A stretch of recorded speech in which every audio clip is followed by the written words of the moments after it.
এই আজিকালি বিশ্ব মা দিৱস উপলক্ষে মই এই কবিতাটি সকলো মাৰ কাৰণে মই উচ্চাৰণ কৰিছোঁ।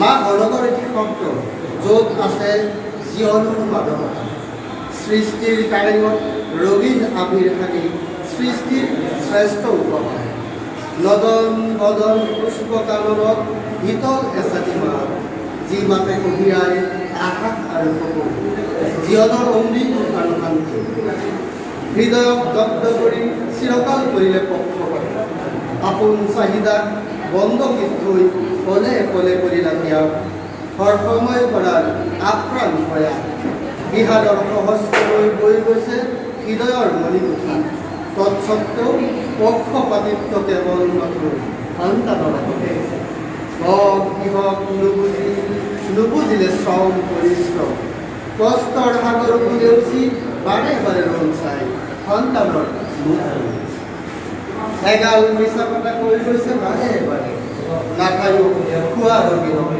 নিপিন্ধিও পিন্ধাৰ ভাল লোৱা, কেতিয়াবা যদি ভাতৃ আন কেতিয়াবা চিকিৎসক, শিকাইছে অনেক কিছু গুৰুৰ ভূমিকা পালন কৰে। মা এটি অগাধ চিনাকি নাম, যি সঁচাকৈ কোমল আৰু নিকা, হৃদয়ত গভীৰ সংকাৰৰ সৃষ্টি কৰে, নিৰ্মল হয় কপটতা, স্বচ্ছ হয় উলকিত আত্মা। মা বকবকাই থকা বিষাদৰ সাগৰত নিগৰাই শব্দ, যাৰ হৃদয়ত আছে সাগৰ সমমৰম গগন সমদয়া, ওৰেতো জীৱন উচৰ্গা কৰিব খোজে কেৱল সন্তানৰ প্ৰতি। মা এটি বচন য'ত আছে আশীৰ্বাদৰ খনি ৰোগৰ দৰৱ, যাৰ পৰশত প্ৰাণ পাই উঠে জগত, শীতল কোলাত আছে পৰম মায়া গভীৰ স্নেহ। মা জগতৰ এটি বিস্ময়কৰ মা, যি শব্দ আৰু অৰ্থৰ সাৰ্থক বচন, বিনন্দীয়া জগতৰ সৰ্বশ্ৰেষ্ঠ সম্পদ, যাৰ বহুবানা মিঠমতে হ্ৰাস কৰে যন্ত্ৰণা, লাঘৱ কৰে চকু।